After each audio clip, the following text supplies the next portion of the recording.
मौत की डोर किस तरीके से जब पतंग को काटती है तो वह जिंदगी को भी काट दी। दरअसल इंदौर में 45 वर्षीय एक व्यक्ति कि किस तरीके से पतंग की डोर मौत की डोर में तब्दील होती है और उसने उसकी जिंदगी छीन ली। दरअसल पूरे देश में पतंग उत्सव चल रहा है, तमाम उत्तरायण की तैयारी में लोग जुटे हुए हैं, लेकिन इसी कड़ी में मध्य प्रदेश के इंदौर में एक व्यक्ति जो अस्पताल से गुजरता हुआ प्रतीत होता है और उसके बाद एक चाइनीज मांझे के संपर्क में आते ही उसके गले में मांझा फंसता है और उसके बाद उस व्यक्ति की मौत हो जाती है। तस्वीरों में जिस तरीके से देखिए, अस्पताल ले जाने से पहले ही उस व्यक्ति की मौत हो जाती है। चूंकि चाइनीज पतंग पूरे तरीके से बाजारों में बैन है, लेकिन उसके बाद भी क्यों पहुंचा, किस तरीके से पहुंचा, आखिर बाजारों में चाइनीज पतंग इतनी आसानी से क्यों मिल रहा है, तमाम ऐसे सवाल हैं जो नगर निगम पर भी, प्रशासन पर भी सवाल खड़े करते हैं। तो इन सारे सवालों के जवाब जानने की कोशिश करेंगे। वहां के स्थानीय संवाददाता इंदौर के, उनसे भी जुड़ेंगे,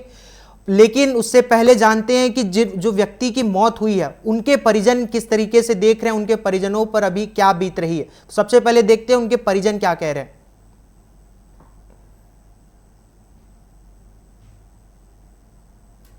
यही त्योहार है, तिले लड्डू खाओ, गुड़ पट्टी खाओ, खुश रहो अपने घर में। पतंग उड़ाना ये कौन सा वो सभ्यता अपनी 45-50 के आसपास। बाइक पर जा रहे थे, बाइक पे जा रहे थे, तो गले पे लगा के, गले पे लगा ना, चाइनीज धागा है वो तो पूरा। चाइनीज बोलो या इंडिया का बोलो, मेरे हिसाब से पतंग बंद ही होना चाहिए।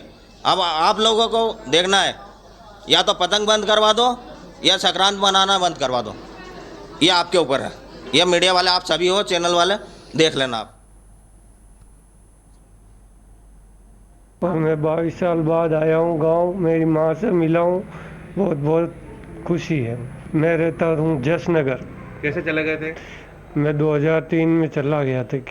बहुत बढ़िया लगा है, पूरा परिवार मिल गया मुझे, पुलिस वालों का सबका बड़ा, रिपोर्टर साहब का बड़ा धन्यवाद, बहुत बहुत धन्यवाद।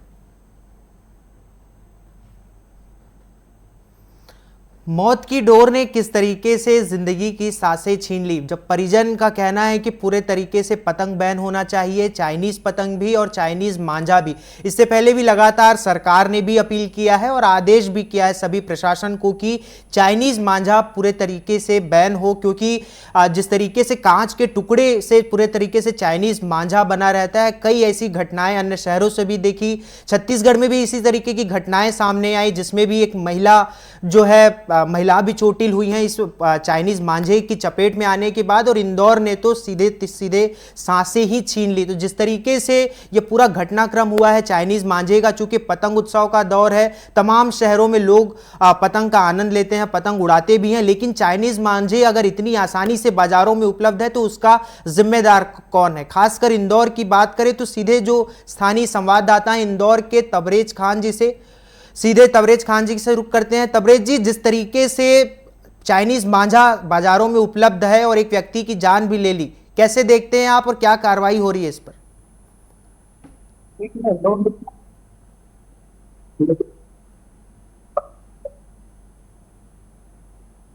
आपको बता दें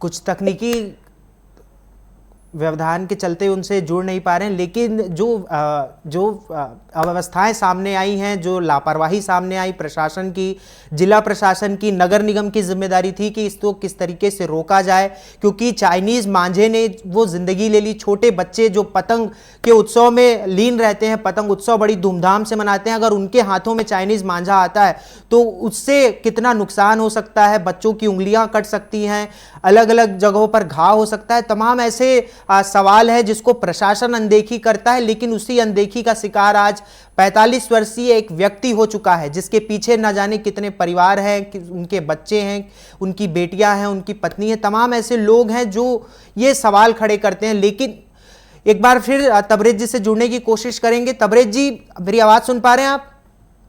हाँ जी, बिल्कुल आवाज आ रही है जी। जिस तरीके से घटना हुई है इंदौर में चाइनीज मांझे की, उसके बाद प्रशासन का क्या एक्शन है?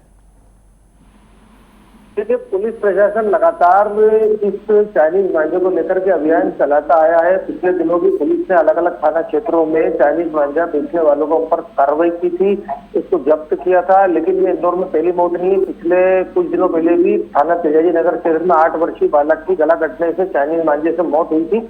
और कल रघुवीर सिंह टाइल्स व्यापारी की शकुंतला देवी हॉस्पिटल के पास वहां से गुजरते वक्त चाइनीज मांझे से गला कटने से अधिक रक्तस्राव होने से उनकी मौत हुई है। लेकिन पुलिस लगातार इस पूरे मामले को लेकर के गंभीर है। लगातार इस पूरे मामले को लेकर के पुलिस अभियान चला रही है। कल जब ये घटना हुई उसके बाद से पुलिस कमिश्नर इंदौर ने से नो टू चाइनीज मांझा अभियान की शुरुआत की। इसको लेकर के पुलिस अलग अलग जहां पर भी पतंग विक्रय की जाती है वहां पर पुलिस ने तलाशी ली है। अलग अलग क्षेत्रों में छापेमारी कार्रवाई की। साथ ही साथ जो पतंगबाजी करते हैं उनको भी इस पूरे चाइनीज मांझे को लेकर के एडवाइजरी जारी की गई है कि वो चाइनीज मांझे का उपयोग ना करें, क्योंकि ये एक पतंगबाजी शौक है। लेकिन इस चाइनीज मांझे से लोगों की जिंदगी जा सकती है, स्वयं का नुकसान हो सकता है, जनहानि हो सकती है। इसी तरीके के अलग अलग अभियान कल पुलिस ने और ज्यादा बड़े स्तर पर चलाए हैं और इसको लेकर के शहर में एडवाइजरी जारी की है।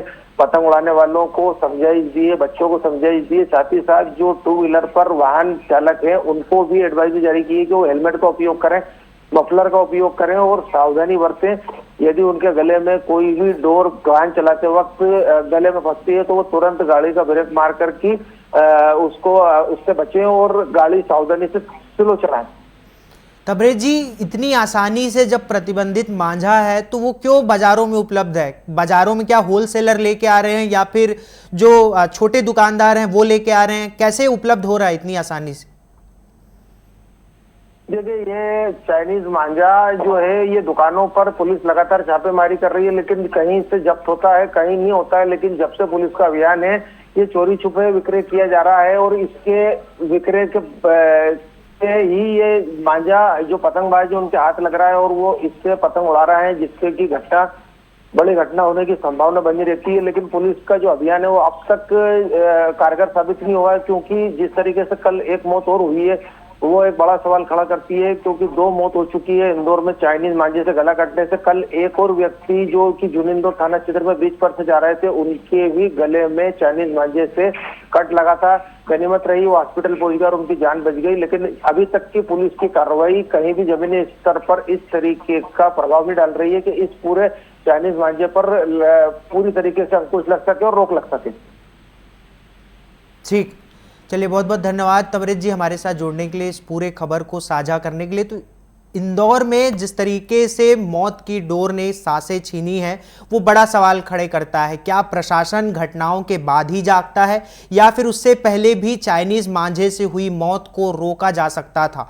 अगर प्रशासन समय समय पर पड़ताल करती, पुलिस छापेमारी कार्रवाई करती, जो पतंग के कारोबार करते हैं वो बड़े पैमाने पर इस तरीके से चाइनीज मांझे का उपयोग करते हैं क्योंकि इसकी बिक्री ज़्यादा होती है, डिमांड ज़्यादा होती है। लेकिन कहीं ना कहीं प्रशासन की चूक नज़र आ रही है कि चाइनीज मांझा आसानी से लोगों को उपलब्ध हुआ और उसके बाद इस तरीके की घटनाएं हुई, एक व्यक्ति की जान चली गई। और रायपुर में भी इस तरीके से घटनाएं देखी गई, प्रदेश के अन्य शहरों में भी इस तरीके की घटनाएं सामने आती हैं।